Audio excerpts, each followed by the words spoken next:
کس طریقے سے ہو سکتا ہے کہ آپ سی وی اٹھا کے آئیں اور کہیں کہ میں نواز شریف کی بیٹی ہوں یا میں زرداری صاحب کا بیٹا ہوں، اس لیے مجھے انہیرنٹلی یہ پارٹی جو ہے وہ جائیداد کے حصے کے طور پہ مل گئی ہے؟ ایسے تو نہیں ہوتا دنیا میں. اب یہاں پہ ہم یہ دیکھ رہے ہیں کہ یہ ٹرانسفارمیشن ہو رہی ہے.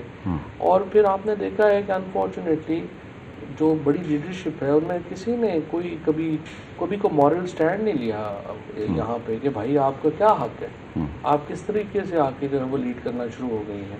اور جو چودھری نثار صاحب جیسا بندہ جو ہے جو کھڑا بھی ہوا تھا وہ فارغ ہو گیا. ہوائی اڈے دینے کا مسئلہ ایبسولوٹلی ناٹ کہا پرائم منسٹر. ہوائی اڈے مانگے تھے امریکہ نے. یہ شروع کہاں سے ہوا تھا؟ نیو یارک ٹائمز نے پینٹاگون کے جو ڈیپٹی ہیڈ ہیں ان کی ہیئرنگ جو تھی اس کو پبلش کیا، جس کو یہاں پہ ساری اخباروں نے کیری کیا. پینٹاگون کے جو چیف تھے انہوں نے اپنی سینٹ کو کہا کہ ہم پاکستان سمیت باقی ملکوں سے اڈے مانگنے کا بیسس سمیت باقی چیزوں کے اوپر گفتگو کر رہے ہیں.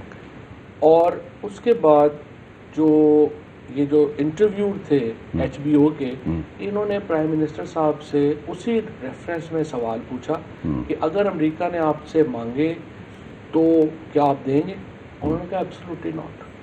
اچھا، بیسیکلی اس طرح آفیشلی نہیں ابھی انہوں نے ڈیمانڈ کی. اس طرح کی چیزیں آفیشلی تھوڑی ہوتی ہیں، تو کوئی بیوقوفی ہوگا جو آفیشلی لکھ کے دے گا. جب کوئی لیڈر ایسا سٹینڈ لیتا ہے تو اس کی زندگی خطرے میں پڑتی ہے. تو پی ایم صاحب کو لائف تھریٹ تو ہوگا. پاکستان میں فرینکلی جو بھی نوٹوں پہ ہوتا ہے اس کو لائف تھریٹس تو رہتے ہیں. اور پرائم منسٹر صاحب کی سیکیورٹی کے اوپر جو ہے وہ کنسرنز رہتے ہیں، پھر وہ اتنی پرواہ بھی نہیں کرتے سیکیورٹی وغیرہ کی. تو یہ تو ایک کنٹینیوس ان کے ساتھ جھگڑا رہتا ہے کہ نہیں آپ سیکیورٹی کا خیال کریں، وہ کریں. وہ اتنا خیال نہیں کرتے ہیں. لیکن بہرحال ان کی ہے کہ انہوں نے موومنٹ اتنی ریسٹرکٹ کر دی. اب نہ وہ کہیں باہر کھانا کھانے تک بھی نہیں جاتے، شادیوں وغیرہ پہ بھی نہیں جاتے. تو وہ موومنٹ اپنی ان کی بڑی ریسٹرکٹیڈ ہے. وہ اسی لیے ہے کہ لیکن ہم ایک خاص ماحول میں ہیں پاکستان میں، اور یہاں پہ آپ کو معلوم ہے کہ یہ مسائل تو رہتے ہیں. تو اس کا مطلب ہے کہ انہیں وہ ہے تھریٹ، انہیں کہا جاتا ہے کہ آپ ریسٹرکٹیڈ رہیں.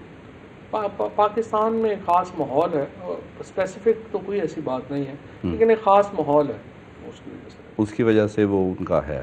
اور جو ہماری ایک تاریخ بھی ہے ظاہر کہ وہ ہٹا دیا جاتا ہے اور بعد میں یہی پتہ چلتا ہے فلاں نے سازش کی تھی، فلاں ملک تھا، فلاں تھے، فلاں ایجنسی تھی. پاکستان کے اندر ایک ہماری ریجن کا ایک ماحول ہے، اور انفارچونیٹ ہے کہ یہاں پہ بڑے لیڈرز کی جو زندگیاں ہیں ان کو خطرہ لاحق رہتا ہے. اب یہ لگ رہا ہے کہ شاید پاکستان جو ہے وہ اس طرح اتنا طالبان کے ساتھ نہیں، اور طالبان ان کی بات پاکستان کی نہیں مانتے، جو کہ ایک تاثر ہے.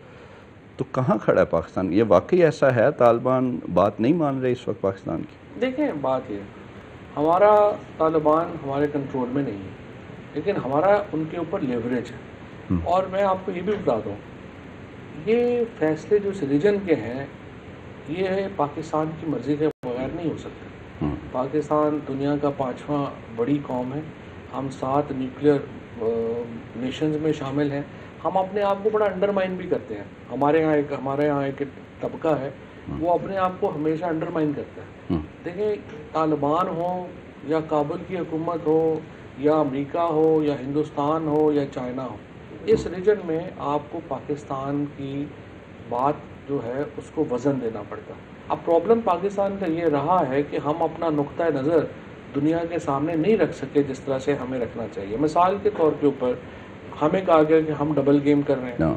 دیکھیے ہم امریکہ کا ہم نے ساتھ دیا، ہم نے طالبان کا اس وقت کا امبیسڈر جو ہے وہ ان کے حوالے کر دیا، ہم نے یہاں سے القاعدہ کا صفایا کر دیا. اس کے بدلے میں ڈبل گیم تو ہمارے ساتھ ہوئی جب ہم نے دیکھا کہ سارا جو برہم داغ ہے، حرب یار ہے، ان کو وہاں پہ کیمپس دے دیے گئے. ہندوستان کی جو را ہے وہ این ڈی ایس کے ساتھ مل کے کابل میں ہمارے خلاف سازشیں کرنا شروع ہو گئی. اور اسی نواز شریف نے جو نقصان پہنچایا پاکستان کو اتنا زیادہ، دیکھیں بمبئی کا واقعہ ہوا، اجمل قصاب کسی آئی ایس آئی کا یا فوج کا ملازم تو نہیں تھا. ہم نے تو کبھی اس کو ڈیفینڈ بھی نہیں کیا، نہ ہی ہم نے اسے کبھی آن کیا. کلبھوشن جادو کو ہم نے پاکستان کے اندر اریسٹ کیا. ہم نے اس کی وہ سرونگ تھا، ہندوستان نے اس کو آن کیا، ہندوستان اس کے لیے کیس لڑ رہا ہے اور فیٹف میں پاکستان کھڑا ہے.